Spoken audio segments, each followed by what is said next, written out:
మాజీ మంత్రి ముద్రగడ పద్మనాభం చేసినటువంటి దీక్షకు సంఘీభావం చెప్పడానికి మంచాల సాయి సుధాకర్ #1 న్యూస్ సీఎండి సాయి సుధాకర్ గారు మనతో ఉన్నారు. సార్, మా ముద్రగడ పద్మనాభం గారిని కలిసిన తర్వాత ఈ పరిణామాలని ఏ రకంగా అర్థం చేసుకుంటారు? ఈరోజు చాలా సంతోషంగా ఉంది. ఏంటంటే ఒక 14 రోజుల పాటు నిరాహార దీక్ష చేసి దాదాపు 70 సంవత్సరాల వయసులో మరి ఆయన ఈరోజు జాతి కోసం పోరాడి ఇప్పుడు కూడా ఆయన మొక్కువని దీక్షతో ధైర్యంతో ఉన్నాడంటే మరి ఆయన ప్రత్యేకంగా అభినందించాలి. ఎందుకంటే ఈ రోజున ఎవరి సమస్యలు వాళ్ళు, ఎవరి పదవి కోసం వాళ్ళు పోరాడి ఈ రోజుల్లో మరి ఒక జాతి కోసం వాస్తవంగా ఆయనకి రిజర్వేషన్ అవసరం లేదు, పదవికాంక్ష లేదు, ఆయనకి ఒక మచ్చలేని నాయకుడిగా ఉన్నాడు. మరి ఆయన ఈ రోజున అందరి కోసం పోరాడుతామంటే ఇది చాలా మంచి పరిణామం. మరి ఈరోజు ఆయన దీక్ష అనంతరం మరి ఆయన కలవడానికి రావడం జరిగింది.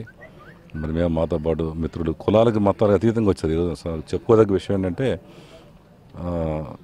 సామాన్యుల కోసం ఆయన చేశాడు. ఈ రోజున డబ్బున్న వాళ్ళ కోసం చేయలేదు.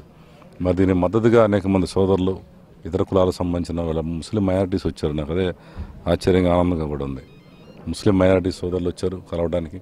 అట్లాగే మన మాదిగ మహానాడు నుంచి, మన ఎంఆర్పిఎస్ నుంచి కూడా మరి రోజు మన కిషోర్ మాదిగ వాళ్ళ ఆధ్వర్యంలో వాళ్ళ యూత్ అంతా వచ్చారు. అట్లా అనేక సంఘాలు, బ్రాహ్మణులు కూడా వస్తున్నారు. ఈ రోజున చూస్తున్నాం. అంటే ఒక నాయకుడు ఇలా ఉండాలి అనే రోల్ మోడల్గా ఉన్నాడు పద్మనాభం గారు. ఆయన కాపు క్యాస్ట్ నేను చెప్పట్లేదు. అలాంటి నాయకుడు నాయకత్వంలో ప్రజలందరూ కూడా సంతోషంగా ఉండాలి. అలాంటి వాళ్ళకి మంచి మంచి పోస్టులు రావాలని వీళ్ళందరూ కోరుకుంటున్నారు ఈరోజు. కాబట్టి ఆయన ఒకటే చెప్పారు, పండగలు చేసుకోనని చెప్పారు ఆయన. వీళ్ళందరూ కూడా అదే అంటున్నారు, ఇక్కడ మేము కూడా ఎవరో పండుగలు చేసుకోండి అని. మరి కాబట్టి ఈరోజు పద్మనాభం గారు 14 రోజులు దీక్ష చేసి ప్రజలందరి కోసం మరి ఆయన వాళ్ళ స్వగృహంలో ఉండటం, అది కూడా హాస్పిటల్ ట్రీట్మెంట్ తీసుకోకుండా నాకు ఏమైనా పర్వాలేదు, నేను ఎక్కడ ఉంటానంటాం. వారితో పాటు వాళ్ళ సతీమణి, కొడుకు, కోడలు.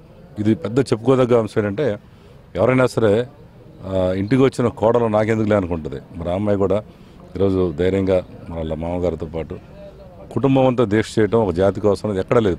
నాకు తెలిసి భారతదేశ చరిత్రలో ఎక్కడా లేదు. ఇది చాలా గర్వకారణం ఈ కాపు కులానికి. అలాగే ఇతర కులాల నాయకులందరూ కూడా ఈరోజు సంఘీభావం ప్రకటించడం, ముద్రగడగా మేము అందరం ఉన్నామని చాలా సంతోషం. తప్పకుండా ఆయన ఆశయాలు, ఆయన కోరిక నెరవేరుతాయని ఆశిస్తున్నాం. Thank you. ఏదైతే ముద్రగడ ఆశయం నెరవేరాలని చెప్తున్నటువంటి నాయకులందరూ కూడా కలిసి రావాలని తెలియజేస్తున్నారు. అయితే మంచాల సాయి సుధాకర్ ఈరోజు ముద్రగడ పద్మనాభాన్ని కలిసి ఆయన కుటుంబానికి, ఆయనకి సంఘీభావం తెలిపినటువంటి పరిస్థితి. కెమెరా పర్సన్ ప్రకాష్తో వంశీ, తూర్పుగోదావరి జిల్లా కల్లంపూడి నుంచి.